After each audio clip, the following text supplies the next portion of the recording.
Hi guys, it's Ben Conway here. Welcome back to another podcast. This week we'll be talking about nationalisation and globalisation within sports, and in particular, how the media talk about British athletes. So firstly, it's going to be about Andy Murray. Andy Murray, arguably the best tennis player of all time, 46 single ATP tours, including 2 gold medals in the Summer Olympics. And when he wins, he is seen as British, and then in comparison, when he loses, he is seen as Scottish. So this goes by depending on his success. So depending how successful he is, will be what he's referred to. It's not the first time this has happened, as in the 1988 Olympics, commentator Archie Macpherson said something about this. He said, "This phenomenon isn't new. I've seen it many times over the years. It's just about every Scot who is successful at the Olympics goes from being Scottish to British." And that's from the Daily Record, which will be over here, as you can see. From BBC, said, "Andy Murray and Tom Daley are among leading global sports figures joining forces to appeal for action to ensure a healthy and safe planet.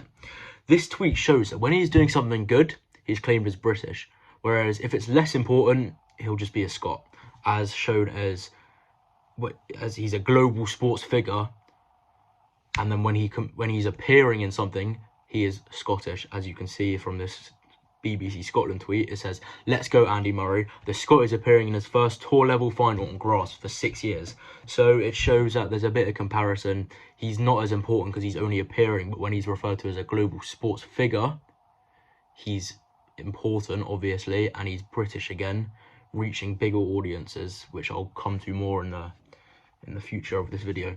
Globally, this is shown on Canada's Twitter source, CBC Sports, as they tweeted about the Canadian players joining forces to search for the missing Chinese player Peng Shuai, and this included American Serena Williams and in particular British Andy Murray, or they said Britain's Andy Murray, and they want to know what's happened. So as it's an important situation, he's seen as British and reaching the American and Canadian audiences as is from that side of the pond.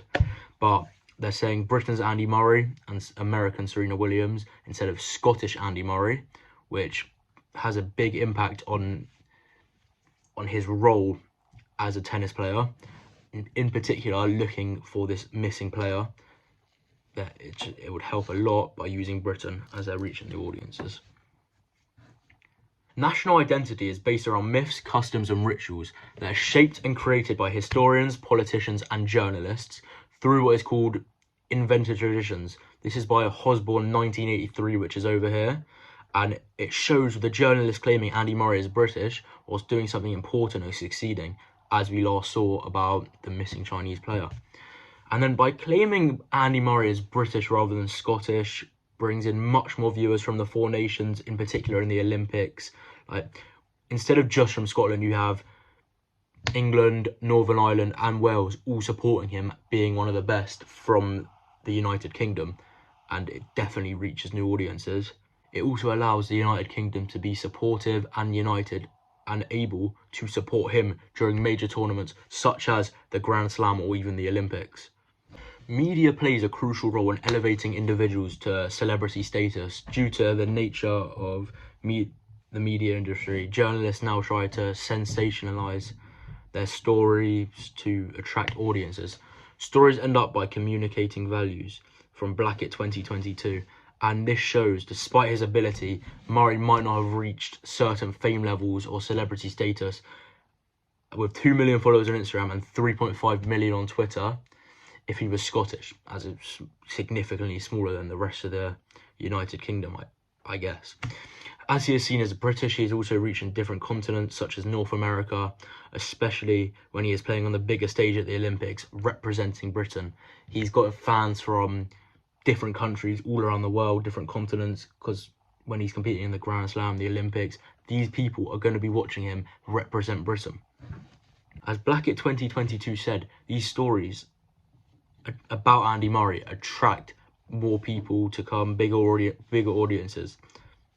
A stat from Understanding Glasgow, which will be here, the graph, shows that most people in Scotland think of themselves as Scottish rather than British, or more Scottish than British. The percentages are shown in the graph, which you can see from 2015. That shows that 54% of West Scotland and 51% of the rest of Scotland see themselves as Scottish, which is over half of the country. And despite this, legally they're still British, but as they have British nationality and British passports.